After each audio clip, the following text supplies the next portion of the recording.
करीब 8 महीने के सागर मंथन के बाद विपक्षी गठबंधन के लिए पहली गुड न्यूज आई है।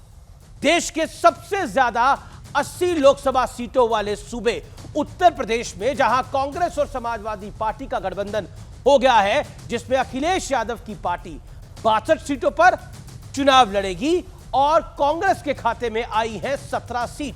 लेकिन एक तरफ उत्तर प्रदेश से गुड न्यूज आ रही थी, तो दूसरी तरफ दिल्ली में आम आदमी पार्टी और कांग्रेस का संभावित गठबंधन लड़खड़ा रहा था। सूत्रों का कहना है कि 7 लोकसभा सीटों वाली दिल्ली, देश की राजधानी में कांग्रेस ने 4 सीट पर दावा ठोक दिया है, जिसके बाद आम आदमी पार्टी यह मानकर चल रही है कि दिल्ली में कांग्रेस गठबंधन करना ही नहीं चाहती है।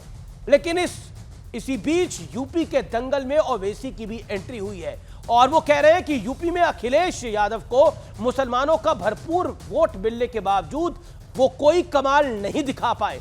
यानी वो इशारों में मुस्लिम वोटर्स को यह संदेश दे रहे हैं कि उत्तर प्रदेश में समाजवादी पार्टी से दूर रहिए। लेकिन आज बड़ा प्रश्न है कि क्या यूपी में कांग्रेस और सपा का गठबंधन कमजोर पिच पर मैच खेल रहे विपक्ष के लिए एक संजीवनी साबित होगा?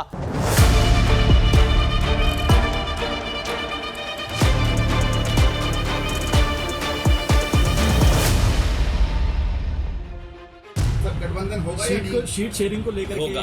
आपके सामने सब चीजें साफ हो जाएंगी बहुत जल्दी। अंत भला तो सब भला। कि उत्तर प्रदेश में आपसी समन्वय से, चर्चा से यह निर्णय लिया गया है कि भारतीय राष्ट्रीय कांग्रेस यहां पर उत्तर प्रदेश में 17 सीटों पर चुनाव लड़ेगी। लंबी खींचतान और दोनों तरफ से जहरीले शब्द बाण के बाद आखिरकार यूपी में समाजवादी पार्टी और कांग्रेस का गठबंधन परवान चढ़ गया।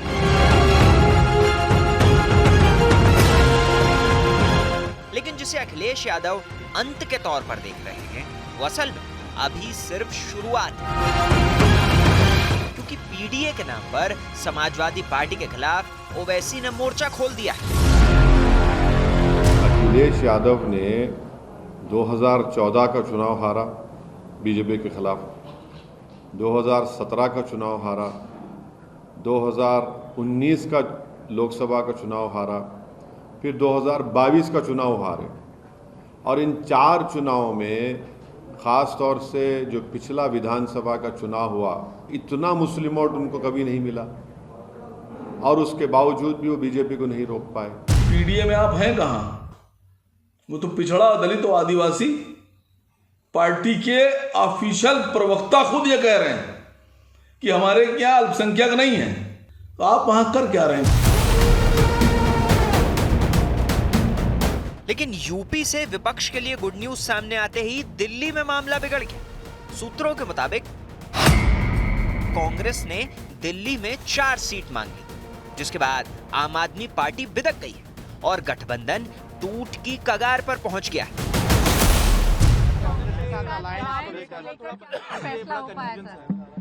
देखिए अगले 1-2 दिन में क्या होगा।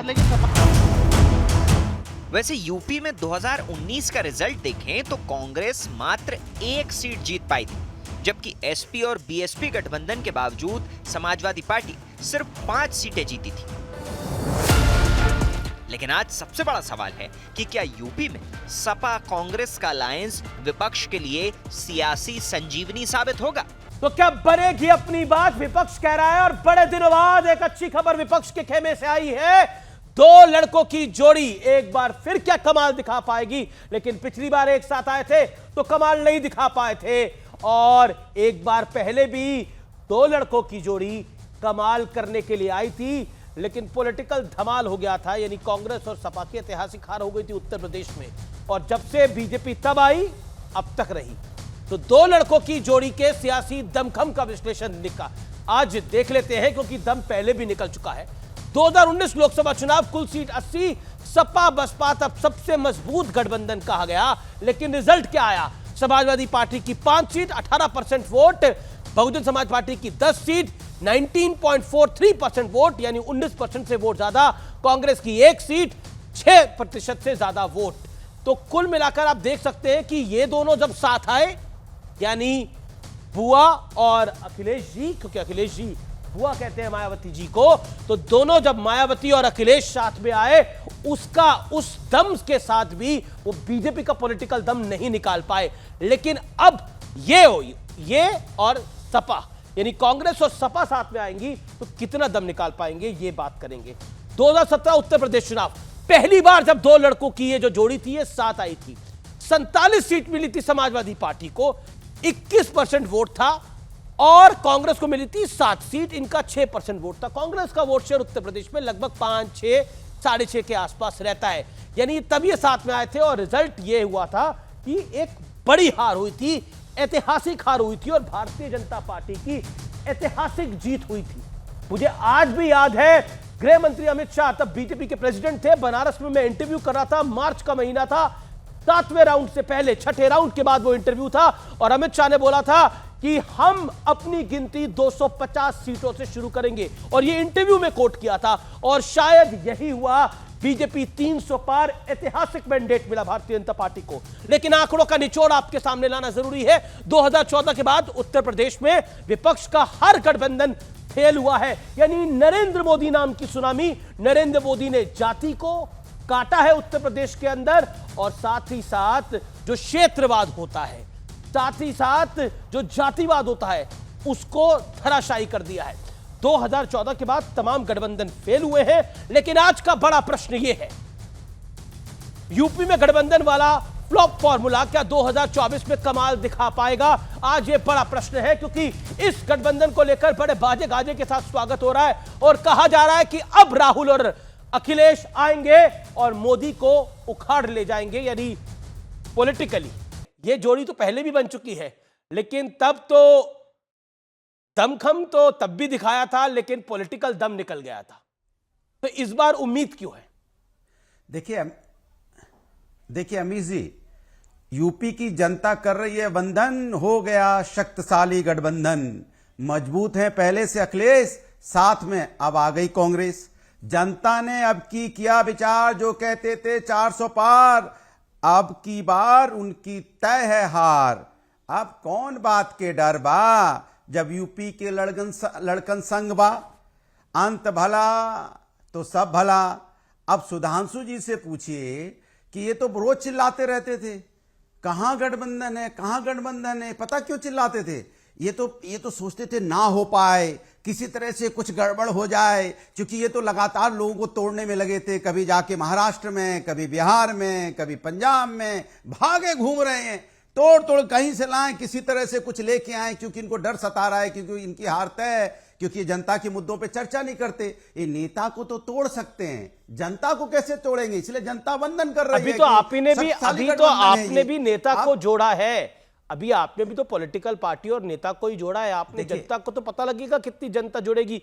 मैंने एक विश्लेषण बताया, और मैं चाहता हूं उसके ऊपर आप 30 सेकंड से उस पर विचार करें और इत्मीनान से सवाल को सुने। सवाल यह है कि सपा बसपा का गठबंधन अचूक गठबंधन था। उस गठबंधन का मैं वोट शेयर की बात करूं तो नियरली 40%। वो गठबंधन बीजेपी को 64 सीटें लाने से नहीं रोक पाया। कांग्रेस का जो वोट शेयर है वो अमूमन 5-6%, 6.5% रहता है ऑन अ हायर साइड।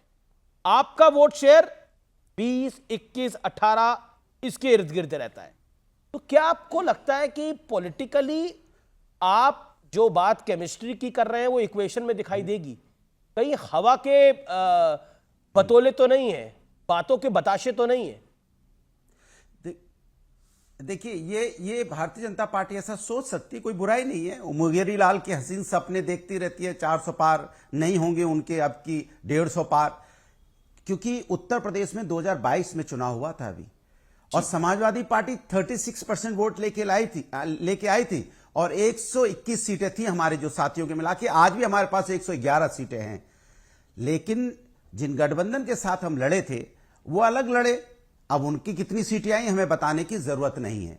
तो समाजवादी पार्टी कितनी मजबूत दिन पे दिन होती जा रही है, इसका अंदाजा आप लगा सकते हैं। अब 2022 के बाद पहले आप देखो, अभी एक घोसी का उपचुनाव हुआ, समाजवादी पार्टी जीती वहां पे कम से कम 45,000 वोट से, और सुधांशु जी की पार्टी तो धरातल में चली गई, वहां पे खोजे नहीं मिली। जो समाजवादी पार्टी के कैंडिडेट तोड़ के ले गए थे उसकी जमानत ही किसी तरह से बची है, उनको ही पता बहुत होगा। बड़ी खबर, बहुत बड़ी खबर सूत्रों के हवाले से खबर है। अखिलेश यादव और प्रियंका गांधी वाड्रा ने आपस में बातचीत करके इस गठबंधन को बनाया है। यह बहुत बड़ी खबर है। प्रियंका गांधी वाड्रा और अखिलेश यादव की फाइनल राउंड में बातचीत हुई और उसके बाद गठबंधन बना है। और कांग्रेस के नेताओं का कहना है कि इस बार बनारस से कांग्रेस का कैंडिडेट हुई होगा और इस पर सपा भी राजी हो गई है।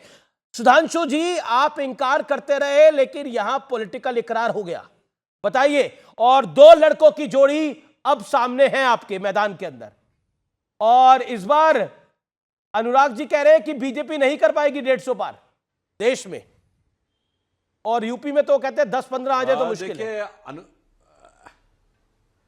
अमित जी, अभी मैं थोड़ा विलंब से ज्वाइन किया, मगर जब अनुराग जी के साथ डिबेट करते हैं तो मैं पूरा सुन नहीं पा रहा था, मगर एक अलग आनंद होता है जी, क्योंकि कानों के साथ साथ आंखों को भी सुख मिलता है, क्योंकि ये भाव भंगिमा और काफी नृत्य शैली में भी अच्छी डिबेट करते हैं। तो मैं देख रहा था और मुझे लग रहा था ये कुछ पंक्ति सुना रहे थे कि हो गया गठबंधन, तो बैठे बैठे मेरे भी दिमाग में बात आई और मैं अनुराग जी से कहना चाहूंगा बिल्कुल बहुत अच्छा हुआ अखिलेश ने वखिलेश वालों के साथ कर लिया गठबंधन। दोनों के जमीर को मैं करता हूं वंदन, क्योंकि चालू ने चिरकुट से, चिरकुट ने चालू के साथ किया है ऐसा गठबंधन कि अब दोनों एक दूसरे का कैसे करेंगे अभिनंदन, यह आने वाला समय बताएगा। परंतु मैं एक यथार्थ की बात भी बताना चाहता हूं। देखिए, दोनों का जो ये अलायंस हुआ है ये पहली बार थोड़ी हुआ है। अरे भाई, अमेठी रायबरेली में सपा बसपा ज्वाइंट ने कैंडिडेट नहीं खड़ा किया था और तब राहुल गांधी जी चुनाव हार गए थे, और सोनिया गांधी जी 1 लाख कुछ हजार वोटों से जीती थी, जो कि सोनिया गांधी जी का न्यूनतम विक्ट्री है। रायबरेली में जो कांग्रेस जीतती रही है जब जब, तो सबसे न्यूनतम मार्जिन ऑफ विक्ट्री था तब जब सपा ने पूरा किया था अभिनंदन। तो मान्यवर, इतना आसान नहीं होता है, क्योंकि जैसा अभी अमीश ने बताया कि दोनों मिलकर एक हुए थे, मगर हमें इस बात की कोई चिंता नहीं है। और एक और मैं अच्छी बात बताऊं, अभी आपने बोला, अब पता नहीं इसमें कितना सच है, कि प्रियंका जी के इनिशिएटिव के ऊपर अखिलेश जी से बातचीत हुई और गठबंधन हुआ। तो यह भी बात एक स्पष्ट हो गई कि भैया अब ये 2 लड़के नहीं, अब बहना और भैया की जोड़ी हो गई है। यानी अब राहुल गांधी जी पूरी तरीके से निष्प्रभावी हो गए, यह भी सिद्ध हो गया। तो अब सोचिए कांग्रेस कहां से कहां तक आई। अमित जी, हम लोग बच्चे थे, 1980 की बात है, जब कांग्रेस सत्ता से बाहर थी, तो कांग्रेस ने नारा दिया था इंदिरा लाओ देश बचाओ। यानी तब कांग्रेस की हैसियत मानी जाती थी कि वो आएगी तो देश बचेगा। अब जब हम लोग जवान हो गए थे, ये 1998 की बात है, 97 के दिसंबर में जब सोनिया जी को लाने की बात थी, तो नारा संकुचित हो गया था, सोनिया लाओ कांग्रेस बचाओ। यानी अब देश बेच गया, कांग्रेस बच जाए। आज अगर आपकी बात सच मानी जाए तो प्रियंका लाओ गठबंधन बचाओ। अरे भैया, एक गठबंधन मिल जाए उतना काफी है। परंतु एक यथार्थ की बात, अनेक प्रकार के परमुटेशन कॉम्बिनेशन बना के देख लिए गए। ये भी देख लीजिए। मैं एक ही पंक्ति में कहना चाहूंगा कि भैया बबुआ और बुआ जी, भैया बबुआ और बुआ जी, सबका संकट एक है, आएगा तो मोदी ही, चूंकि नियत नेक है। जी जी जी, अनुराग आपको कैसे लग रहा है कि बीजेपी की 150 सीटें आ रही हैं और यूपी में 15 आ रही हैं? आपकी कितनी आ रही हैं? अपना नंबर बताइए ना, आप कितनी आ रही हैं? लास्ट टाइम आपने 55 बोली थी तो 5 आई थी। तो लास्ट लोकसभा चुनाव में आपने मेरे कार्यक्रम में 55 बोली थी, 5 आई। इस बार देखिए, इस बार 80 पे 80 इंडिया गठबंधन जीतेगा, और भारतीय जनता पार्टी को अभी खोजना पड़ेगा कहां जीते कहां ना जीते। लेकिन एक तो सच है, इंडिया गठबंधन ने, जैसे अनुराग भदौरिया इंडिया गठबंधन के हिस्सा है उत्तर प्रदेश में, हमने कविता पाठ किया, हमारे भारतीय जनता पार्टी वाले भी कविता पाठ करने लगे। माने नृत्य हमारे हिसाब से, अगर हम जो कुछ करेंगे तो वही वो करने लगे। उनको पता है यही करने से अब कहीं कुछ हो सकता है उत्तर प्रदेश में, तभी तो नकल करने लगे ना। यही लोग हैं जो नीतीश जी को क्या क्या कहते थे, फिर उनको अपने गले लगाते हैं। कहते थे नीतीश जी नहीं है अच्छे, और जैसी सत्ता की मलाई देखी, अब लगने लगे हैं आपको बहुत नेक। क्या बात है। तो आपके लिए तो हालत यह है कि जिनको भ्रष्टाचारी बोलते हो लेकिन सत्ता के लालच में वो सदाचारी हैं, जिनको आप परिवारवाद बोलते थे लेकिन सत्ता के लालच में वो सब कोई बात नहीं है, सब बातें निराधार हैं। लेकिन आपके साथ समस्या ये हो गई सुधांशु जी, आप जाएं तो जाएं कहां? आप जिस आरोप लेके चलते हो आरोप सब आप पे साबित हो जाते हैं। ठीक है, गठबंधन जवाब। आपका कितने दलों से है, फिर आप गठबंधन पे बोलेंगे कैसे? फिर आप कहेंगे भ्रष्टाचारियों को भी आप अपने साथ ले लेते हैं, फिर बोलेंगे परिवारवाद भी आप अपने साथ पार्टी ले लेते हैं। तो आप एक किस व्यक्ति बात पे बहुत खुश लड़ेंगे? है, वो है विवेक श्रीवास्तव। विवेक श्रीवास्तव बहुत खुश हैं। वो बार बार कह रहे थे देखिए अलायंस होगा, कहीं तो होगा। वो जब ब्रेक में भी बैठते थे बोलते हैं अमीश जी आपको मैं बता रहा हूं कहीं ना कहीं तो अलायंस होगा और एक दिन अच्छी खबर आएगी। वो एक दिन आज आ गया, अच्छी खबर आ गई। तो विवेक जी, मैं सुधांशु आपको मौका दे रहा हूं।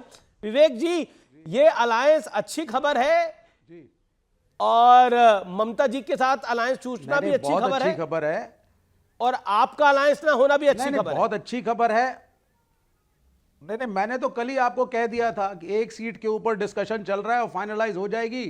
और सपा के प्रवक्ता भी थे और सब लोग, हम लोगों की तरफ से तो तैयारी पूरी थी। और पहली चीज तो दूसरी खुशी ये भी है कि आपको लेफ्ट को भी कोई सीट मिली है यूपी में क्या? एक सेकंड, ये हमारे पास डिटेल नहीं आई है। लेफ्ट को भी कोई सीट मिली है उत्तर प्रदेश में क्या? क्योंकि चंद्रशेखर रावण को एक सीट मिली, आप लोगों को तो नहीं मिली मेरे ख्याल से। नहीं तो वो कोई बात नहीं, वो तो देखा जाएगा आगे कैसे किसको कैसे समर्थन हम दे रहे हैं। आईएनडीआईए इंटैक्ट है, आईएनडीआईए लड़ रहा है और मैं सुधांशु त्रिवेदी को बधाई देना चाहूंगा, कांग्रेचुलेशंस कहना चाहूंगा। सेकंड टर्म में राज्यसभा में आए हैं। मैं आपका आइडियोलॉजिकल प्रतिद्वंदी हूं, लेकिन फिर भी आप एक स्प्लेंडेड प्रवक्ता हैं और मैं आपकी बड़ी रिस्पेक्ट करता हूं। So it is always good when good people come in the Rajya Sabha. हाँ, मंत्रालय कभी मिले तो साइंस एंड टेक्नोलॉजी मत लीजिएगा। आपके मंत्रालय के बाहर सबसे पहले तो लाल झंडा लेके मैं ही बैठूंगा फिर। ठीक तो इन अ लाइटर वेन। लेकिन इंडिया, हाँ, आईएनडीआईए का गठबंधन देखिए बढ़ेगा। ये बहुत अच्छा टाई अप आगे हुआ है। बिहार के अंदर तेजस्वी और राहुल लीड कर रहे हैं। यहां यूपी के अंदर अखिलेश और राहुल आगे बढ़ चुके हैं और उसमें ज्यादा बाल की खाल निकालना कि बंगाल में तो ममता लीड कर रही है। बंगाल में ममता लीड कर रही है और कांग्रेस, और दिल्ली में कौन लीड कर रहा है, कांग्रेस या अरविंद केजरीवाल? एक एक करके बता दीजिए।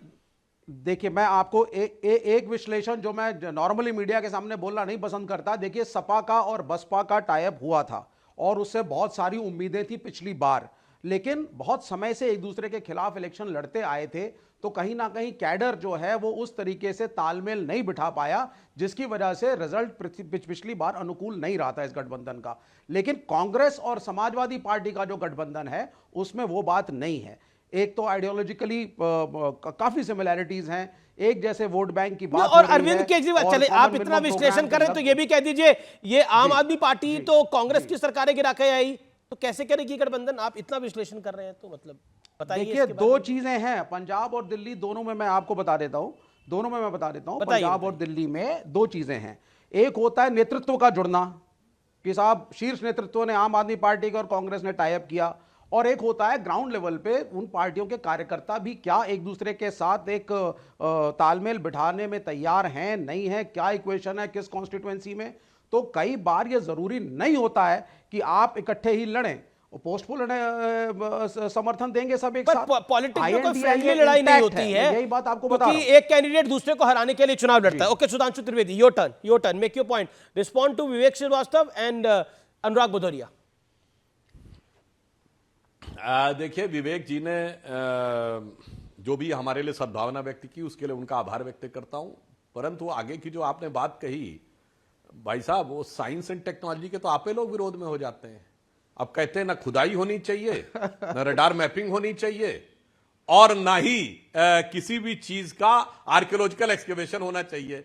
तो एविडेंस बेस्ड चीजों के अचानक आप मिनिस्ट्री ऑफ कल्चर में ज्यादा सूट करेंगे। विषय पे आते हैं। अरे जनाब, वो आपने अपने टर्न पे बात करी है, वो विषय को छोड़िए। अभी तो आप अपने एक सांसद लाने का प्रयास करिए। देखिए, इनकी व्यक्तिगत शुभकामना के लिए मैं इनका धन्यवाद देता हूं, परंतु फिलहाल कम्युनिस्ट पार्टी का एक भी लोकसभा में सांसद नहीं था। यह अभूतपूर्व घटना थी भारत के इतिहास की। तो इसलिए इस बार हम इनको आशा करते हैं कि हो सकता है इनके कुछ एक दो सांसद अवश्य चुन के आए, ताकि ये भी अपनी आवाज मुखरता के तमिलनाडु से थे, जो कि कई मुद्दों के ऊपर दास थोड़ा अगेंस्ट चली जाती है, कोई बात नहीं, उसके बाद भी होगी। परंतु आज के इस पे आते हैं। देखिए, इन्होंने अभी एक बात कही तो मैं एक और विश्लेषण बताना चाहता हूं। सपा बसपा का गठबंधन होकर भी ट्रांसफॉर्म क्यों नहीं हुआ?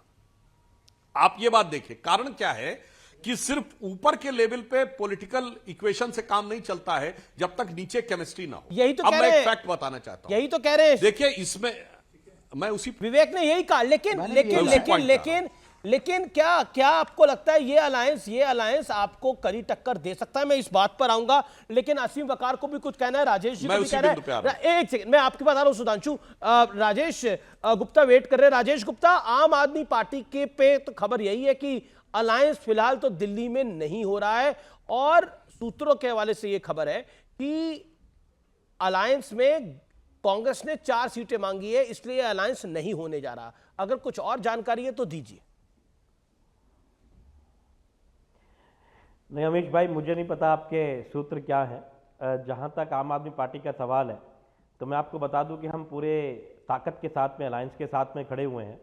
और दिल्ली में जो अभी तक बात आप सुनते आ रहे थे, जो आपने ऑफिशियल बातें सुनी आम आदमी पार्टी की तरफ से, वही है। तो ये तो है बात नंबर 1। ऑफिशियल बात है, ऑफिशियल बात है कि 6 कैंडिडेट, आपने बोला कि हम 6 आम आदमी पार्टी लड़ेगी, 1 पर हम वेट कर रहे हैं 1 सीट के लेकर, यही बात बोली। अगर कुछ इसके अलावा बोला तो मुझे बताइए आप। बिल्कुल, हमने ऑफिशियली यही कहा। और जो कांग्रेस के सूत्र, सॉरी, कांग्रेस के जो लोग पहले कहते थे वो 4-3 के ऊपर बात करते थे, तो अभी उसके ऊपर बैठ के बातें होंगी। लेकिन यह है कि अलायंस पॉजिटिव है। अब वो क्या बैठता है 4-3, 3-4, 6, पंजाब में पॉजिटिव नहीं है ना, पंजाब में तो अलायंस नहीं होगा, पूरी तरीके से पॉजिटिव है। तो पंजाब में खिलाफ लड़ेंगे, दिल्ली में साथ लड़ सकते हैं। सुनिए, पिछली बार भी मैंने ये तो होता है, ये तो ये कोई बहुत बड़ी बात नहीं है, ऐसी बहुत सारी जगह पे होता है। अब जेडीयू कहीं किसी पे साथ में लड़ती है, कभी बीजेपी के खिलाफ लड़ती है कई स्टेट्स के अंदर, पर प्राइम पार्टी नहीं है ना वो वहां पर। कांग्रेस की सत्ता से छीनकर आपने पंजाब में सरकार बनाई है, दिल्ली में कांग्रेस की सरकार को हटा के आपने सरकार बनाई है, तो प्राइम पार्टी है वो। सुनिए, मेरी बात समझिए कि मैंने पहले भी कहा है कि पंजाब के अंदर भाजपा का कोई वजूद नहीं है। वहां पर हम किसके खिलाफ लड़े? मतलब भाजपा तो है नहीं ना, तो किसके खिलाफ लड़े? तो हमें तो जो लड़ना है वो किसके खिलाफ लड़ना है भाई? कांग्रेस के खिलाफ में लड़ना है। लेकिन दिल्ली के अंदर भाजपा अपनी एक पार्टी है और यहाँ पे कांग्रेस के साथ में थोड़ी दिक्कतें हैं, तो यहाँ पे मिलकर लड़ेंगे तो भाजपा के साथ में लड़ा जा सकता है। बड़ी साफ सुथरी सी ये बात है। दूसरी बात, जो आपने बार बार आप अलायंस की कहते हैं, तो अलायंस सीट के हिसाब से, क्षेत्र के हिसाब से, स्टेट के हिसाब से होता है। ऐसा नहीं है कि सब जगह ही कर लिया जाए, करा जा सकता है, लेकिन फिलहाल आम आदमी पार्टी या कांग्रेस दोनों को इसकी जरूरत नहीं दिखाई दे रही, और आम कार्यकर्ता और पार्टी के जो पदाधिकारी है वो भी ऐसा सोचते हैं। लेकिन अभी एक तो आप मुझे बहुत लेट लेते हैं, हमेशा बैठा तो टाइम पे लेते हैं, लेकिन मैंने कल भी कहा था कि भाई आपके सम्मान में हम बैठे रहते हैं। देखिए, अभी सपा का गठबंधन हुआ, आपने बात करी, सुधांशु जी को मैं भी शुभकामनाएं दे देता हूं कि भाई वो दूसरी बार चुन के आए हैं, और मुझे उम्मीद है कि वो भी कुछ शुभकामनाएं हमें जल्दी जल्दी देंगे, हमारी पार्टी को शुभकामनाएं जो जल्दी जल्दी देंगे। और जो अभी बात हो रही थी कि मतलब इतनी सारी कविताओं में बात होती है, लेकिन मेरे सुधांशु भाई, बार बार ये है ना कि टीवी पे जितनी मर्जी फेंक, लेकिन जमीन पे क्या सच्चाई है वो जरा आके देख, और जनता क्या चाहे ये आप सिर्फ अरविंद केजरीवाल जी से सीखो। हम चाहे इतनी बड़ी पार्टी नहीं है, चाहे राष्ट्रीय पार्टी बनी, 2 स्टेट्स में हमने सरकार बनाई, लेकिन आप देखिए, आपने कल का मेयर का इलेक्शन देखा, मतलब आज अरविंद जी ने जिस तरीके से बताया कि ये तो भगवान, तो सच बताओ तो हमारे साथ है। आप सोचिए कितने इलेक्शंस ऐसे कैसे हो जाते होंगे। लेकिन चंडीगढ़ के चुनाव में जो सुप्रीम कोर्ट ने बताया, और जो आपने, मैंने और सुधांशु भाई ने भी देखा, देखिए मैं मानता हूं कि सुधांशु भाई कम से कम इनका जमीर जगा हुआ है, मैं उन लोगों में से इनको मानता हूं। आप बताइए कैसे उसे जस्टिफाई करेंगे? जो वहां पे अनिल मसीह ने करा, जो भाजपा के कार्यकर्ता थे, किस तरीके से एज अ प्रिसाइडिंग ऑफिसर हारी हुई बाजी को भाजपा के लिए पलटा। तो मुझे लगता है सुधांशु भाई जरूर बोलेंगे, मेरा उन पे इतना यकीन है। ओके, डॉक्टर त्रिवेदी, और आपको सबसे लास्ट नहीं लिया, अभी असीम वकार वेट कर रहे हैं, असीम वकार वेट कर रहे हैं, आपको लास्ट में नहीं लिया मैंने। ओके, बोलिए डॉक्टर त्रिवेदी। नहीं, मैं तो आपके वेट में बैठा हूं सर। जी, देखिए, इनकी दोनों बातों का उत्तर देता हूं शुरू से। पहली बार आपने कहा अगर आप एक भी हो जाएं मान्यवर, तो दिल्ली में पता है भाजपा का पिछले चुनाव में कितना वोट था? 56%, कांग्रेस का 22% और आम आदमी पार्टी का 18%, यानी हम 56% वोट पे दिल्ली की 7 सीटें जीते थे। तो अगर उसको आंकड़े को माने तो आपके मिलने न मिलने से कोई फर्क नहीं पड़ता। मगर आपने कितनी मजेदार बात कही, आपके केजरीवाल जी कह रहे हैं कि साहब हम वोट चुरा लेते हैं, इसलिए कैसे कैसे रिजल्ट आते हैं। अच्छा, तभी आप दिल्ली में 90% और पंजाब में 90% सीटें जीत जाते हैं। मतलब गजब का आप तर्क दे रहे हैं। 67 और 63, 62 सीटें 70 में, जो भारत के इतिहास में आज तक किसी ने 70 में 67 सीटें नहीं जीती, और वो कहते हैं वोट चोरी हो गई। जनाब, चोरी वो नहीं हो गया, चोरी आप लोगों की विचारधारा हो गई, जो कांग्रेस के साथ मिलकर नहीं कहते थे। अब दूसरा एक बात कहता हूं, आपने कहा चंडीगढ़ का निर्णय, उस पर भी मैं बोलता हूं, मैं उससे बचने का प्रयास नहीं करूंगा। देखिए, जो सुप्रीम कोर्ट ने निर्णय दिया है वो शिरोधार्य है, और सर्वोच्च न्यायालय के निर्णय के बाद ना हमें टीका टिप्पणी करनी चाहिए, ना आपको, चाहे हमारे विरुद्ध आया तो भी हमें कोई टीका टिप्पणी करने का अधिकार नहीं है। पर एक सवाल जरूर उठता है, न्यायालय के निर्णय किया है और जो गलत होगा उसके लिए सजा होती है, उसके लिए माफी नहीं होती। पर अब इसके बाद मैं चाहूंगा कि एक मिनट इंडी गठबंधन वाले सारे उस बयान के लिए माफी मांगे जो राहुल गांधी ने इंग्लैंड में जाके कहा था कि भारत में डेमोक्रेसी फिनिश हो गई। सुनिए, मेरे चुनाव चंडीगढ़ में, अरे भाई, अनुराग आपकी बात नहीं है, हाँ या ना बताइए। अनुराग आपकी बात नहीं है, आपसे नहीं। अरे बात देश की है, बात देश की है भाई, देश की है। अगर चुनाव में इस तरह की धांधली करेंगे तो ओके। राजेश गुप्ता, अब मैं जवाब दे रहा हूं, सुनिए सुनिए पूरी बात। एक सेकंड राजेश, एक सेकंड, सुधांशु जी कह रहे हैं कुछ। देखिए, कोर्ट का निर्णय आ गया तो हां या ना का सवाल ही नहीं उठता। कोर्ट ने निर्णय कर दिया, निर्णय पे कौन हां या ना बोलेगा, परंतु हां या ना का सवाल वहां उठता है कि अब राहुल गांधी जी को माफी मांगनी चाहिए, जिन्होंने जवाब राजेश गुप्ता, राजेश गुप्ता, भारत में डेमोक्रेसी खत्म है, और उन्होंने जुडिशरी पर भी उठाया था, उनकी सदस्यता भी सुप्रीम कोर्ट ने बहाल की, और यह निर्णय हम लोगों के खिलाफ आया। तो माफी मांगने का सवाल वहां उठता है जहां राजनीतिक बयान देकर भारत को बेइज्जत करने का प्रयास। ठीक है सुधांशु जी। राजेश जी, सुधांशु जी, जेपी नड्डा साहब ने आदरणीय मोदी जी को और अमित शाह जी को बधाई दी चंडीगढ़ का मेयर चुनाव जीतने के लिए। कैसे जीता ये आपने टीवी पे देखा है। आप ये मत कहिए सिर्फ सुप्रीम कोर्ट का फैसला आया, सबके सामने प्रत्यक्ष को प्रमाण क्या आपने देखा। सुधांशु जी, आप भी जानते हैं, आपकी आत्मा, मैं बार बार कह रहा हूं, मैं जानता हूं आप जो कह रहे हैं वो आपके दिल में नहीं है, आपकी आत्मा कुछ और कह रही है। सुप्रीम कोर्ट ने क्या कहा वो तो बात की बात है सर, वो आपने, मैंने, सारी दुनिया ने देखा कि देश में हम कब गठबंधन करेंगे, कब चुनाव होंगे। भगवान का शुक्र है वो ईवीएम से चुनाव नहीं हुए थे, अगर बैलेट से हुए, ईवीएम से हुए होते तो पता नहीं वो गिनते भी कैसे सुप्रीम कोर्ट। आपकी आत्मा जानती है कि ऐसे चुनाव के बाद में जीतने में मजा नहीं आएगा। आप लड़ो ना, आप कहते हो आप इतनी बड़ी पार्टी हो, आपके साथ में विचारधारा है, इतना बड़ा संगठन है, लेकिन फिर भी आपने कहा ना कि दिल्ली में, पंजाब में हमने आपको हराया, गुजरात में जाके हम 5 सीटें लेके आ गए। सुधांशु जी, लड़िए, जमीन पर लड़िए, ईमानदारी से लड़िए। मैं मानता हूं कि मजा आएगा, आप जीतो हम जीते वो बात की बात है, चुनाव तो ईमानदारी। ठीक है, sharp reply Sudhanshu Trivedi, sharp reply, then Aseem Waqar. Okay Sudhanshu, sharp reply, Sudhanshu Trivedi, sharp reply. मेरा एक गेस्ट वेट कर रहा है, मैं उनको ज्यादा इंतजार नहीं करा सकता। Sudhanshu, sharp reply. मैं सिर्फ शार्प रिप्लाई 3 मिनट, 3 ही सेंटेंस में देता हूं। मान्यवर, आपने जो फैक्चुअली करेक्ट इनकरेक्ट बोला उस पर बता दूं। पंजाब और दिल्ली में दोनों में आपने कांग्रेस को हराया, हमको नहीं, उनको सत्ता से बाहर किया। दूसरा, आपने कहा ईवीएम होता तो सुप्रीम कोर्ट चेक कैसे करता। आप तो सबसे पढ़ी लिखी पार्टी के नेता का प्रतिनिधित्व करते हैं। 25% ईवीएम वीवीपैट वेरीफाइड होती हैं, जिनमें सारा वीवीपैट के थ्रू चेक किया सकता है, और ईवीएम पे यार 90% जीतते हैं भाई। तो ईवीएम पंजाब में सही है, हरियाणा में खराब है, दिल्ली में सही है, हिमाचल में, उत्तराखंड में खराब है, हिमाचल में सही है, यूपी में खराब है। अरे भाई सुनिए, तो अब देखिए गलत बात है, पूरी बात करनी, मैं किसी के में नहीं बोलता। अरे भाई, मैं किसी के में नहीं बोलता, गलत बात है। अब देखिए, जहां अनकंफर्टेबल फैक्ट आया, आप बीच में डिस्टर्ब करने लगे। सुनिए, ईवीएम राजस्थान में 2018 में सही थी, 23 में खराब है। छत्तीसगढ़ में 18 में सही थी, 23 में खराब है। बंगाल में सही है, असम में खराब है। क्या बताना चाहते जी, लेकिन ये क्योंकि खराब और सही की बात हो रही है, मैं असीम वकार को लेकर आना चाहता हूं। मैं राजेश भाई आपको मौका दे दूंगा, राजेश भाई मैं आपको मौका दे दूंगा। असीम वकार को लेकर आना चाहता हूं, वो काफी देर से इंतजार कर रहे हैं, क्योंकि क्या सही है क्या खराब है। आपको तो पीडीए खराब लग रहा है असीम वकार, आपकी खबर आज सुर्खियों में हर जगह, जो आपने बयान दिया, एआईएमआईएम ने जब बयान दिया, लेकिन इस समय समाजवादी पार्टी और कांग्रेस एक हो गई है। नहीं, देखिए, सबसे पहली बात तो पीडीए का जो नारा है वो समाजवादी पार्टी के राष्ट्रीय अध्यक्ष ने दिया। जनाब अखिलेश यादव जी पीडीए कहते थे, पिछड़ा दलित अल्पसंख्यक। पूरा देश जो उनको सुनता था वो कहता था पीडीए का मतलब पिछड़ा दलित अल्पसंख्यक। लेकिन समाजवादी पार्टी के एक ऑफिशियली प्रवक्ता ने यह कहा कि पीडीए का मतलब पिछड़ा दलित आदिवासी, अल्पसंख्यक नहीं है उसमें। तो ये मेरा नारा कैसे हो गया, मेरी तकलीफ कैसे हो गई? ये तो अखिलेश जी को जवाब देना चाहिए कि अल्पसंख्यक कहाँ हैं, और अगर अल्पसंख्यक पीडीए में नहीं है तो मुसलमान कर क्या रहे हैं वहां समाजवादी पार्टी में, सवाल क्यों नहीं पूछ रहे? मुझ पर इल्जाम मत लगाइए। गठबंधन हो गया, बहुत बहुत बधाई, लेकिन अमीश जी, एक थोड़ी सी जनरल सी बात करूं, बड़ी देर में आपने वक्त दिया। बिरयानी सबने देखी है पक्की भी, बिरयानी गोश्त, चावल और चावल पे छिड़का हुआ थोड़ा सा रंग, दिखने में तो बिरयानी लगती है, लेकिन जब तक उसमें मसाले ना हो तब तक वो बिरयानी खाने लायक नहीं होती है। तो कहना क्या चाह रहे हैं आप? तो ये जो बिरयानी आप देख रहे हैं, जो गठबंधन देख रहे हैं, ये खाली गोश्त और चावल है, अभी इसमें मसाले नहीं है।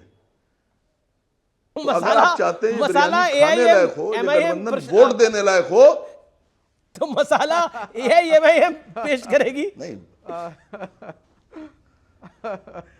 सर देखिए, आप फिर मैंने आपसे कहा कि जब तक के मसाला और नमक उसमें नहीं होगा, समझे आप, ये देखिए जी, तब तक खाने लायक नहीं होगी। अभी अनुराग जी तो समझिए, बिरयानी देखना दिखने में अनुराग जी के मुंह में पानी आ गया है, देखने में गठबंधन जैसा है। अनुराग जी के मुंह में पानी आ गया, लेकिन सुधांशु कुछ कहना चाह रहे हैं आसिम वकार की बात के ऊपर, मुस्कुराते हुए सुधांशु। नहीं सर मेरी बात तो पूरी हो जाने दीजिए। एक मिनट सुधांशु, कुछ आप ही को कह रहे हैं, आप ही को कह रहे हैं। के बाद अगर आप मुझे 1 मिनट भी पूरा नहीं देंगे तो फायदा क्या मेरे बैठने से? आप बोलिए आसिम वकार, बोलिए जी। हाँ, नहीं देखिए, सुधांशु भाई को तो बहुत बहुत बधाई कि दोबारा राज्यसभा बन गए, और मेरी तमन्ना यह है कि अगली बार चुनाव लड़के लोकसभा में भी जाएं और कैबिनेट मंत्री बने। और एक सिफारिश करूंगा कि जब बन जाइएगा तो मुसलमानों का भी काम कर दिया कीजिए। मुसलमान अगर कोई काम कहें जायज तो उसे कर दिया कीजिए सर। खैर छोड़िए, वो तो मेरी बधाई ले लीजिएगा। देखिए, चुनाव में हम सब जा रहे हैं, 2024 के चुनाव में 1.25 महीना बचा है। लोकसभा चुनाव में जब तक के सांसद जीत कर नहीं आएंगे तब तक सरकार नहीं बन सकती। अब यह जिम्मेदारी अपोजिशन की है कि वो सबसे ज्यादा सांसद जीतेंगे कैसे। ये तो खाली मुसलमानों की लड़ाई हो रही है। कांग्रेस और सपा आपस में इसलिए लड़ रहे हैं कि मुसलमान तुम्हारे साथ ना चला जाए, मुसलमान तुम्हारे साथ ना चला जाए। ये तो इस बात की लड़ाई हो रही है। ठीक है, मैं समाजवादी पार्टी, मैं आपसे अमीश भाई एक बात कहना चाहता हूं। जी, बहुत बड़ी खबर है। राहुल गांधी ने कल एक बयान दिया था, और राहुल गांधी के बयान के बाद भारी विवाद आया है। ऐश्वर्या राय बच्चन पर बयान दिया था, अमिताभ बच्चन पर बयान दिया था। मीडिया वाले डांस दिखाते हैं, ये कहा था। ऐश्वर्या राय का डांस दिखाते हैं, ये कहा था। अमिताभ बच्चन का भी जिक्र किया था। गरीबों के बारे में बात नहीं करते, ये कहा था। अब आप सोचिए, मीडिया वाले हमने कब ऐश्वर्या राय का डांस दिखाया भाई? मतलब सोचने की बात है। मुझे नहीं लगता हाल फिलहाल में ऐश्वर्या राय ने कोई इंटरव्यू भी दिया है। सोचिए, ये इस तरह का बयान। लेकिन कौशल किशोर जो कि केंद्रीय मंत्री, उन्होंने बोला विक्षिप्त मानसिकता के हैं राहुल गांधी। बयान पर भड़की भारतीय जनता पार्टी का बहुत खराब बयान है। इससे पहले बनारस में भी, काशी के लोगों के लिए भी, उत्तर प्रदेश के युवाओं के लेकर भी एक विवादित टिप्पणी कर चुके हैं राहुल गांधी। लेकिन ऐश्वर्या राय और अमिताभ बच्चन वाले बयान पर बीजेपी काफी भड़क गई है। मैं रुक करता हूं, मेरे साथ सुधांशु त्रिवेदी है, मेरे साथ इस चर्चा के अंदर असीम वकार है, मेरे साथ राजेश गुप्ता है, विवेक है, अनुराग भदौरिया है। अनुराग भदौरिया, आपको मैं मौका देता हूं। जो बातें कही अभी असीम वकार ने, उनको आप क्या कहना चाहते हैं? और आपको लगता है ऐश्वर्या राय बच्चन, क्योंकि जया बच्चन आपकी राज्यसभा सांसद भी हैं, क्या आपको लगता है कि इस तरह का बयान जायज है? राहुल गांधी का गठबंधन आज ही हुआ है आपका, क्या कहते हैं? 1 second Aseem Waqar, I come to you. Aseem ji, I come back. देखिए, जहां तक पीडीए का सवाल है, तो सभी जानते हैं पिछड़ा, दलित, अल्पसंख्यक, जो पिछड़े अगड़े हैं, आधी आबादी, आदिवासी, सब हमारे साथ हैं। यही हमारा फॉर्मूला है, सभी इसको जानते हैं। अच्छा, जो लोग इसको समझने की कोशिश नहीं करते, समझना नहीं चाहते, वो किनके साथ हैं ये सबको पता है। क्योंकि जो लोग विपक्ष के साथ नहीं हो सकते, जहां भारतीय जनता पार्टी जनता के साथ जिस तरह की अन्याय करती है, और वो जो विपक्ष के लोग विपक्ष के साथ ना खड़े होकर किसी विशेष किसी दल के इनडायरेक्टली समर्थन में रहते हैं, तो हमें लगता है इसके बारे में हमें ज्यादा बात करने की जरूरत नहीं है। जहां तक सुधांशु जी की बात है, सुधांशु जी हैं परेशान, उनकी अब यूपी में रहा नहीं है आसान। गठबंधन की जीत सुनिश्चित है सुधांशु जी, सुन लीजिएगा, और इनकी हार निश्चित है। नहीं, हार से सुधांशु जी थोड़ा परेशान है। नहीं, हार, एक सेकंड, आपने असीम वकार पर टिप्पणी करी, लेकिन उस पर वो जवाब देंगे। लेकिन ऐश्वर्या राय बच्चन के बयान से अब राहुल गांधी की सहमत है, हाँ या ना बोलिए एक लाइन में। ऐश्वर्या राय बच्चन पर जो बयान दिया राहुल गांधी ने, हाँ या ना? सुन तो लीजिए, देखिए उन्होंने किस कंटेस्ट में ये बात कही है, अरे किसी भी उसमें कंटेस्ट में कहिए, कही हो जब बात। तक हम पूरी बात सुन नहीं लेंगे, नहीं अब वो क्यों कहते हैं कही, मीडिया किसने वाले कही, किस वजह ऐश्वर्या से, राय जब तक बच्चन हम का वो डांस वीडियो दिखाते नहीं हैं देख लेंगे, हमारे चैनल में या किसी और चैनल में ऐश्वर्या जब बच्चन तक राय हम का वीडियो- ऐश्वर्या राय सुन बच्चन तो का डांस लीजिए, आपने लास्ट सुनिए, कब देखा बताइए जब आप तक हम मुझे। वो वीडियो, मेरी बात उसमें तो आप ज्यादा दिखते हैं, जब तक मैं ऐश्वर्या वीडियो राय नहीं बच्चन और देखूंगा- अमिताभ बच्चन से ज्यादा तो आप सुनिए, दिखते हैं चैनल पर। देखिए मेरी बात तो सुनिए, जब तक हम वो वीडियो नहीं देख लेंगे, नहीं सुन लेंगे, मैं उस पर कोई कमेंट नहीं करूंगा, क्योंकि अभी तक मैंने ना देखा है ना सुना है। और जब मैं देख लूंगा, सुन लूंगा तो अपनी बात जरूर रखूंगा, क्योंकि हम भारतीय जनता पार्टी की तरह नहीं है जो महिला सम्मान पे ना बोले। प्रदेश से आते हैं, आप भी उत्तर प्रदेश से आते हैं, सुधांशु जी भी उत्तर प्रदेश से आते हैं, सांसद भी हैं वो तो वहां के। ऐश्वर्या राय बच्चन पर जो बयान दिया है राहुल गांधी ने, आप इतने चैनल्स पे जाते हैं, अधिकतर चैनल्स आप देखते होंगे, ऐश्वर्या राय बच्चन पर का डांस क्या किसी न्यूज चैनल पर आपने देखा है हाल फिलहाल के अंदर, बीते 5 साल के अंदर? बताइए। मैंने देखिए, मैं ऐश्वर्या राय बच्चन साहब का ऐश्वर्या राय बच्चन साहिबा का प्रवक्ता नहीं हूं, वो सुधांशु जी से पूछिएगा, वो उनकी पार्टी में है। मैं खाली इतना कहना चाह रहा था कि चंद्रशेखर जी को आजाद समाज पार्टी को 1 सीट दी गई। आपने कहा कि आसिम वकार किसी के लिए काम करते हैं। ओम प्रकाश राजभर आपके यहाँ आए, गठबंधन किया, आपने मुसलमानों के वोट उनको दिलाए, उन्होंने आपको धोखा दिया, यानी वो आपसे ज्यादा अक्लमंद थे, आपको उन्होंने धक्का मारा और चले गए बीजेपी में। आरएलडी को आप लाए, आपने टिकट दिए, मुसलमानों का वोट दिलाया, आपके कहने पर मुसलमानों ने वोट दिया और उसके बाद वो बीजेपी में चले गए। आप मुसलमानों से हाथ जोड़कर माफी मांगिए। आप गलत लोगों पे भरोसा करते हैं, आपको राजनीतिक समझ नहीं है, आप राजनीतिक तरीके से देख नहीं सकते हैं। आप सेकुलर वोटों को इन लोगों को दिलवाते हैं जो बीजेपी के लिए काम कर रहे हैं। आप हाथ जोड़कर नाक रगड़ के माफी मांगिए। बिरयानी की बात करते हो, कहां की बिरयानी खाते हो पता चल गया, आप किसकी बिरयानी खाते हो पता चल गया, किसका मसाला नमक ले रहे हो सब पता चल गया। इसलिए आपको बिरयानी और मसाला नमक याद आ रहा था, अब समझ में आया है कि मसाला कहां का है, नमक कहां का है, और कौन सा मसाला नमक आप मिला रहे हो अपनी बिरयानी में, अब समझ में आ गया है। अगर चंद्रशेखर को सीट दी जा सकती है कि जो नमक आपको याद आ रहा था, तो नमक कहां का है ये समझ में आ गया है। अब प्रभु हमको बकसिए आप, असद वैसी से इतनी नफरत क्यों? क्योंकि मुसलमान नमक बहुत याद आ रहा था इतनी देर से। मुसलमान अगर अपने हक की बात करे, मैं समझ में, हम लोग की गारंटी है 2014 से आज तक नहीं गए बीजेपी में। पद से करोगे कि सत्ता पद से करोगे प्रभु? अगर वक्त पड़ जाएगा मुराद भदौरिया से करोगे कि हमसे करोगे? हम तो लड़ रहे हैं सत्ता के खिलाफ, आप मेरे साथ मिलकर सत्ता के खिलाफ लड़िए ना, आप मेरे खिलाफ क्यों लड़ रहे हो प्रभु? आपका नमक पता चल गया ना, नमक मसाला कहां से मिल रहा है जो आप हमारे खिलाफ लड़ रहे हो? अनुराग की बात का जवाब, चूड़ी टाइट कर दी तो भाग गए। देखिए इनको कहां से नमक मसाला मिल रहा है, जो कह रहे थे बिरयानी में नमक मसाला, अब नमक मसाला इनको कहां से मिल रहा है पता चल गया।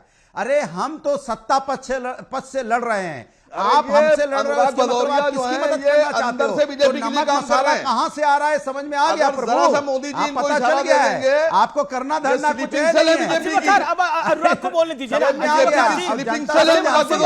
लेट अनुराग रिप्लाई। अनुराग को 30 सेकंड दीजिए। अनुराग भदौरिया देखिए, नहीं क्यों रिप्लाई करने दे, मेरे बीच में बोल रहे थे ये। देखिए उनको मैंने रोका था, लेकिन अब वो नहीं बोलेंगे। कल अगर इशारा मिल जाए तो ये फौरन से अभी चले जाएंगे बीजेपी में, ये उस टाइप के आदमी है। ओके, अनुराग भदौरिया वो कह रहे हैं अभी आप बीजेपी में चले जाएंगे। अच्छा ठीक है, फैमिली बीजेपी में चले जाएंगे भाई। ठीक है, देखिए अरे ठीक है, यही तो बात है। अखिलेश जी पहचान नहीं पाए इनको, पता चल रहा है। ये 2016 की पैदाइश, राजनीति में 2016 की पैदाइश, ये हमको राजनीति समझाएगा। Personal comment. अब ये आप बदतमीजी वाली भाषा पे उतर आए, आप बताओ ये इनका संस्कृति संस्कार, इनसे क्या बहस करूं? नहीं, बदतमीजी से बहस करने तुमने से क्या शुरुआत फायदा की है? अनुराग, आदमी को बात करने की अकल नहीं, तुमने शुरुआत की बदतमीजी की। अरे क्या तुमने ताम क्या होता है? मैंने तुमने ताम किया क्या? अगर चाहते हो कि शराफत से बात हो मैंने तो शराफत से ही बात किया करो मुझसे। अरे कौन हो यार तुमसे शराफत से बात करें? कौन हो फालतू बकवास मार रहे हो बेवजह? हमने क्या बोला आपको? कुछ क्या जबरदस्ती तुम ताम पे उतर आए? करो तुम, अगर गुंडागर्दी करो तो करो। क्या होता है? मैंने तो कुछ बोला क्या? टीवी बैठे गुंडागर्दी करोगे यहाँ?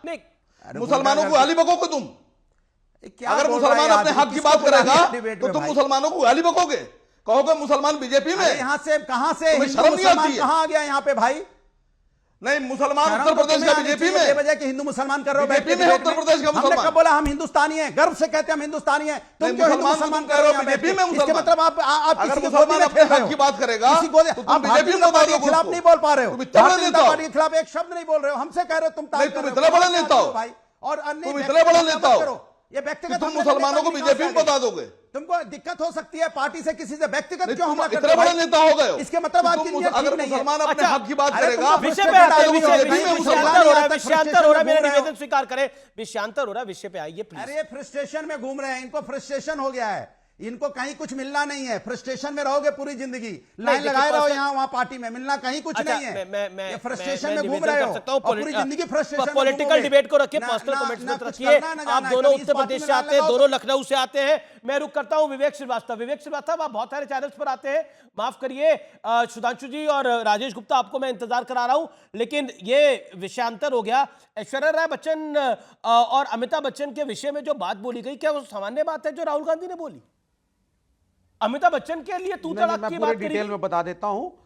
नहीं नहीं नहीं नहीं नहीं नहीं सुन लीजिए, 65,000 से ज्यादा एनसीआरबी का डेटा है crime against women in Uttar Pradesh एक ऐश्वर्या साल राय में। बच्चन क्या कर रही है अगर crime Rahul against Gandhi women जा के रहे अंदर? हैं, और नहीं नहीं नहीं मैं उस पर ऐश्वर्या भी राय आ रहा हूं। बच्चन का क्या काम अरे है? 30 सेकंड में उस पर भी आ अमिताभ रहा हूं। बच्चन के साथ और तू अगर- तड़ाक की अगर भाषा हुई राहुल है। गांधी सड़क पे मीडिया जा रहे हैं- एक जर्नलिस्ट की अरे लिंचिंग सुनिए करती तो गई है सर, वहां क्यों ना पर बोले तुम और जरा? बोला मारो मत, मारो मत, तुम्हारा मालिक कौन नहीं, है? नहीं, आप- क्या हो क्या रहा है ये?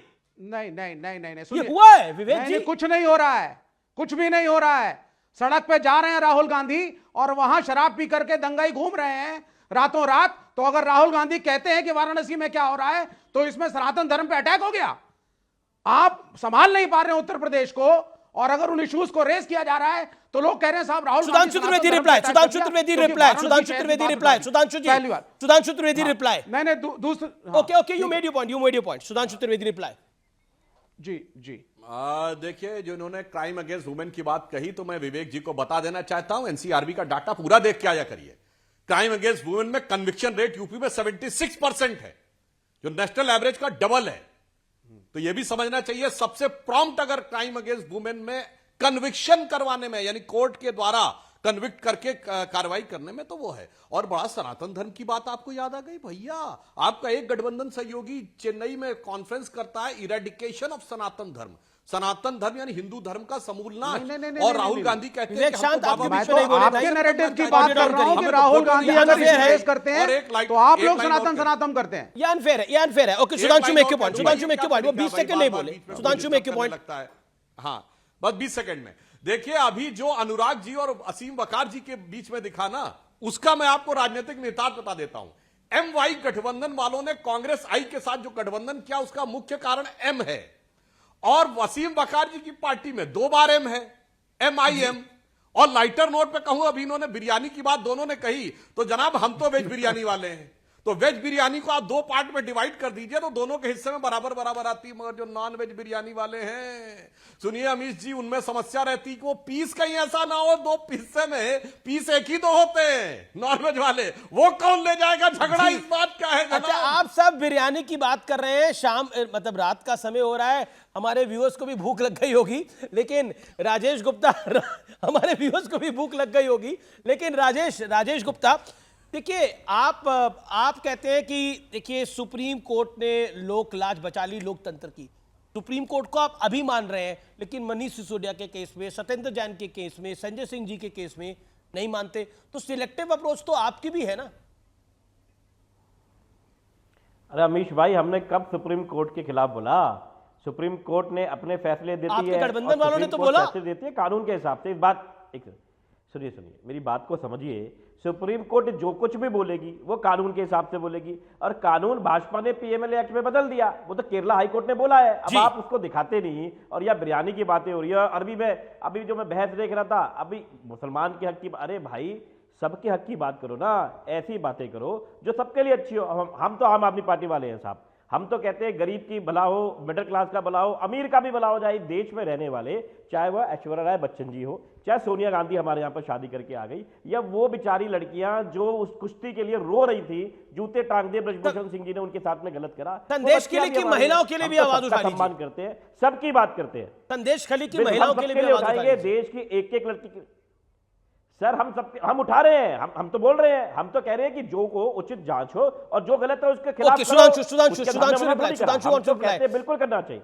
सुधांशु कहीं की भी हो करना चाहिए। हम हिंदू मुसलमान कोई हो, देश का नागरिक, हम उसका सम्मान करते हैं, उसको आगे बढ़ना चाहिए, उसके लिए हमारी पार्टी। संक्षेप में बोलता हूं, देखिए बगैर हिंदू मुसलमान के भेद के मोदी जी की सरकार ने जो काम किया है, मुसलमानों में 70% लोग हैं वो गरीब, जिनको किसी न किसी एक गरीब कल्याण योजना का लाभ जरूर मिला है। ये होता बिना भेदभाव के काम करना। और मगर ये भी बताना चाहता हूं कोर्ट पे, राजेश जी, ये मनीष सिसोदिया, संजय सिंह और सत्येंद्र जैन पर तो कोर्ट गलत है और यहां पे कोर्ट निर्णय आ गया तो सही है। ये जो आप मीठा मीठा गप और कड़वा कड़वा थू है, इसलिए लेकिन अब बात क्योंकि संदेश खली की, आप तमाम लोगों का शुक्रिया, लेकिन सत्यो तथ्य में असी घची भटव राउस त पटनेव सान, आप में से ज्यादातर लोगों ने ना ये शब्द सुने होंगे, ना इनका मतलब आपको समझ आया होगा। आज जो मैं आपके साथ संवाद कर रहा हूं वो दिल से कर रहा हूं भी, लेकिन जिन लोगों ने कश्मीर का काला इतिहास देखा होगा, ये शब्द सुनकर उनकी रूह कांप गई होगी, आपकी भी कांप जाएगी। आप सोच रहे होंगे कि आखिर मैंने ऐसा क्या कह दिया, तो इस स्लोगन का अर्थ है हमें चाहिए हिंदू महिलाएं। लेकिन अपने मर्दों के बगैर 1990 के दशक में भारत के कश्मीर में यह नारा आम था। और आप सोच रहे होंगे कि आज मैं इस नारे की बात क्यों कर रहा हूं, इसको याद क्यों दिलवा रहा हूं, इसका अर्थ और मतलब क्या है, तो अपना कलेजा मजबूत करके सुनिए। करीब 3 दशक बाद देश में एक बार फिर वैसे ही हालात हैं, वैसा ही माहौल है, वैसी ही स्थिति पैदा हो गई है, सिर्फ जगह बदलती है। तब कश्मीर था, आज पश्चिम बंगाल का संदेश खली है। आरोप है कि संदेश खली की महिलाओं के साथ क्रूरता की तमाम हदें पार हो गई हैं। संदेश खली की महिलाओं का आरोप है कि बीते कई सालों से उनके लिए हर दिन हर पल किसी नर्क से कतई कम नहीं था, क्योंकि टीएमसी नेता शाहजहां शेख और उसके गुंडे दिन हो या रात जब चाहे उनके सम्मान को रौंदते थे, उनके साथ रेप करते थे। बेबसी का आलम देखिए, इन औरतों के पति, पिता और भाइयों के सामने ये लोग जबरदस्ती इन्हें खींच ले जाते थे। इन गुंडों का आतंक इतना था कि ये घर घर जाकर पूछते थे कि किसके घर में सुंदर और कम उम्र की महिला है, यानी चिन्हित करके महिलाओं को उठाया जाता था। ये बेखौफ गुंडे यहां तक कहते थे कि सुंदर महिलाओं पर उनके पति से पहले हमारा हक है। इन असहाय महिलाओं को जब मर्जी होती थी तब उठाकर पार्टी ऑफिस या घर ले जाया जाता था, टीएमसी के ऑफिस, और उनके साथ कई कई घंटों तक हैवानियत, बलात्कार किया जाता था। लेकिन सालों तक इस हैवानियत के खिलाफ आवाज उठाने की किसी की जुर्रत नहीं हुई। लेकिन जब 5 जनवरी को करोड़ों रुपए के राशन घोटाले में ईडी ने टीएमसी नेता शाहजहां शेख के खिलाफ रेड की, तब इन महिलाओं ने भी पहली बार हिम्मत जुटाई और अपने साथ हुई दरिंदगी के खिलाफ आवाज उठा डाली। लेकिन इसके बाद जो हुआ वो इन महिलाओं के जख्म पर नमक छिड़कने से कम नहीं था, क्योंकि इन महिलाओं के बारे में कहा गया कि जो महिलाएं चेहरा छुपाकर बयान दे रही हैं वो बीजेपी के एजेंट हैं। इन महिलाओं की पीड़ा, दर्द और सच्चाई को जानने की जगह यहां तक कह दिया गया कि संदेश खली आरएसएस का गढ़ है और पूरे विवाद के पीछे बीजेपी वालों का हाथ है। ताज्जुब की बात यह है कि ये बातें किसी और ने नहीं कही, बल्कि खुद सूबे की महिला मुख्यमंत्री ममता बनर्जी जी ने कही। हालांकि जब सियासी बवाल मचा तो ममता ने कहा कि दोषियों के खिलाफ एक्शन होगा। यह तो बंगाल की मुख्यमंत्री की बात हो गई, लेकिन जो नेता ढोल पीटकर दलितों और पिछड़ों की बात करते हैं उन्होंने भी इस बात पर आंखें मूंद रखी। संदेश खली की पीड़ित महिलाओं में कोई आदिवासी थी, कोई दलित थी, तो कोई ओबीसी समुदाय से थी, लेकिन हाथरस से लेकर मणिपुर तक महिलाओं की सम्मान पर जमीन और आसमान एक करने का दावा करने वाले विपक्षी नेताओं की संदेश खली पर खामोशी की वजह वहां की पीड़ित महिलाएं भी जानती होंगी और देश की जनता भी सब कुछ समझ रही है। और इससे बड़ा एग्जाम्पल क्या होगा कि कलकत्ता हाईकोर्ट ने भी इशारों में ममता सरकार पर गंभीर सवाल खड़े कर दिए और यह तक कहा कि शाहजहां शेख कानून तोड़कर भागा हुआ है। और हैरानी की बात है कि जो व्यक्ति इस मामले की असली जड़ है वो पुलिस की गिरफ्त से दूर है। कोर्ट ने यह भी कहा चाहे शाहजहां शेख के खिलाफ हजारों झूठे आरोप हो, लेकिन इनमें अगर एक भी आरोप सही है तो सरकार को उसकी जांच करनी होगी। सोचिए, आजाद भारत के इतिहास में मैंने ना खबर ऐसी कभी पढ़ी है, ना कभी देखी है, ना कभी सुनी है। हां, कश्मीर में जरूर हुआ था, अब बंगाल में हो रहा है, और बाकी तो कहना ही क्या।